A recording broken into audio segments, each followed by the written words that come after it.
What is up, good people? Jungle Inc. here. Hope you're doing well. Never a dull day in crypto, is there? Rumors circulating that the DOJ wants to settle out with Binance. Can they do a package deal and also settle out their SEC problems all in one settlement? Possibly. We've seen stuff like that happen before.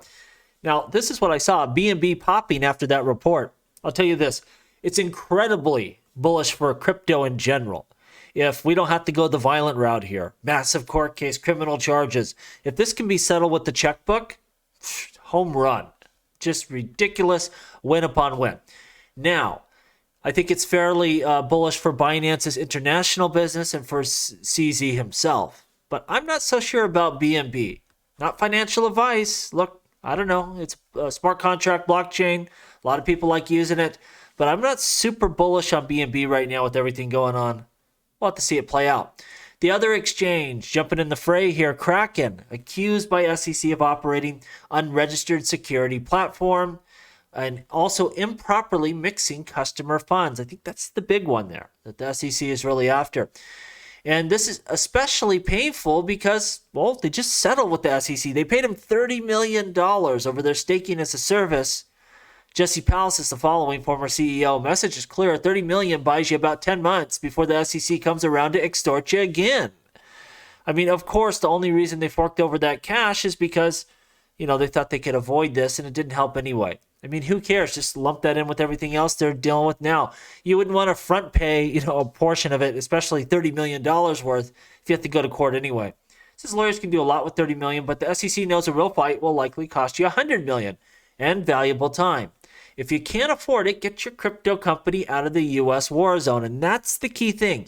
If you can't afford it, if you don't have the money for a legal defense, you shouldn't be operating in the U.S. But this is a market you want to get, market share. You want to capture a chunk of that. It's valuable. It's worthwhile, but you better be ready to defend yourself because, we see everyone now is lumped in here from Kraken to Coinbase to Binance U.S. and really Binance in general. You're going to have to fight it out here if you're going to survive. Your big ones will figure it out. But Fred Rispoli calling them out because Kraken Exchange posted they're going to defend themselves with vigor. And he's asking, is this defense going to be more or less vigorous than the last time the SEC sued you when they folded faster than a GOP congressional subpoena threat? Last time they said the same stuff. We're going to fight. We're going to do this and that. And Kraken just folded. I say once a folder, always a folder. And I suspect Kraken may be the first ones to kind of work out a deal here and, try to get out of this and pay a big fine. We'll have to wait and see. Will they stand up there and fight with the rest of them, or do they look for a quick exit? Only time will tell. Now, we have this here. Karma always comes back to get you. Jesse Powell said, if Ripple hadn't screwed me, let's say it like that, I might be more interested in taking on some risk for them. So he's talking about when Ripple got sued, delisting XRP. XRP is one of 50 plus assets that Kraken supports. We're not going to blow up the whole business for one company whose own shenanigans got them in trouble. Now, this is the deal. Jesse Powell, he's got real beef with Chris Larsen. He was one of the original investors. He's questioning why did Chris Larsen get all those XRP and Arthur Brito and, some of the other people there that got allocations, Jeb McCaleb. I get that, but that's a personal issue as an investor. And he shouldn't have made this business. And again, we see now it's coming back to get them again. They're getting hit twice, worse than anyone else. They settled out. They're getting sued. And they should have recognized this for what it was, an attack on cryptocurrency. I get it. Delisting XRP because you don't want to run afoul of regulators. But it doesn't mean you pile on top of them. Because you can always find something wrong with the other guy for some, novel reason why they're bad and you're so good. But at the end of the day, you have to see what it is. There's no clear rules, and you're probably going to be sued just like Ripple. At least if they would have been supportive, or like Coinbase did, jump in there with an amicus brief or something. Do what you can within, reason. Something that's not going to put your business in harm's way.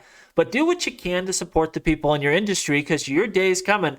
And Jesse's learning that hard lesson of life. Don't make your own, personal vendettas part of business because it's going to come back and get them.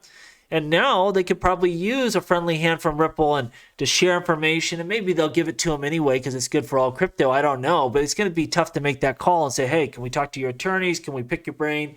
Stuff like we saw happening when Ripple met with Coinbase. And they were kind of trading information back and forth. Be a valuable resource right now hopefully, Ripple can help them out if they can and give them whatever information they can give them. But Jesse shouldn't have done that. And again, it's just a good, don't make this stuff personal. It's only business. And Jesse's personal investing shouldn't have had anything to do with the statement here as part of the CEO of Kraken.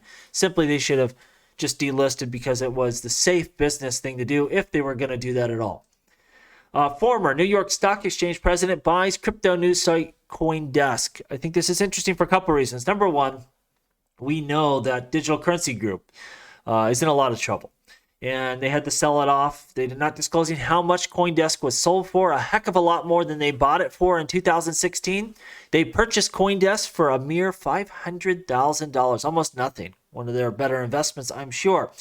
They have Grayscale. They're trying to get that sucker into an ETF and just selling off whatever assets they can to just make it day by day, keep the lights on. Will the Digital Currency Group be able to make it and realize that eventual vision of having an ETF in this country? We'll have to see. But that's part of what's interesting. But the second part is you're going to see more of this. Just traditional finance, whether it's within financial news or players like Fidelity and BlackRock, jumping in here, integrating, crypto into their general business flow here. This is the future, and now is their time. And that's part of why I think you see all these lawsuits rolling out and settlement talks with Binance. They're getting ready to usher in this space in a regulated manner. It's just a matter of time. Lastly, my buddy here, Pompous Maxi, brings up the following point. As a longtime ADA holder, it pains me to see it listed first. He's talking about the Kraken lawsuit where they list all of these coins. And the ones that stick out to me are Cardano, Algorand, Atom, Flow, Near, and Solana. There's some other ones in there, but a lot of heavy hitters. What are you going to do here? Just because they name these coins here in this lawsuit, I'm not going to sell them. These are some of the best in all of crypto, especially when you look at ADA and Near, Matic, and Atom. I mean, those are heavy hitters. Now, if any of those were actually sued directly, if Gary Gensler was going to sue Atom, I'd probably dump it in a second. If, he sued Matic, it'd be out of the portfolio, whatever. But just naming them, I can't get rid of them. There's going to be some effect. We've already seen an effect on these currencies. They're kind of beat down a little bit from this kind of action, but you can't read the tea leaves here with the SEC. Like they don't name Polkadot. Does that mean that Polkadot is somehow more compliant than these other ones? Well, could be, maybe. Maybe they see something there and that's why they don't go after it. It also could be totally random. Who knows why they picked these specific coins, Might just be something that Gary lost money on and he has some vendetta because he bought the top like a moron. I don't know why. I don't think you can read too much into this. I can't sell every good coin just because they name them in these ancillary lawsuits.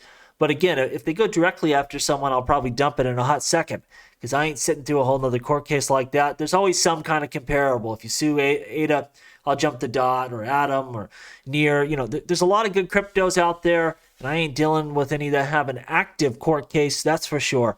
But just naming them here in these reports is not enough for me to try to ditch a good position here. And again, as Pompous Maxi says, it's tough as investors because our biggest risk is the SEC. We can't figure out what they're going to do, what they're even thinking, what their logic is. And that's a big problem that needs to be fixed. Let me know what you think down below. And as always, please like, please subscribe. The revolution will be televised right here on Jungle Link.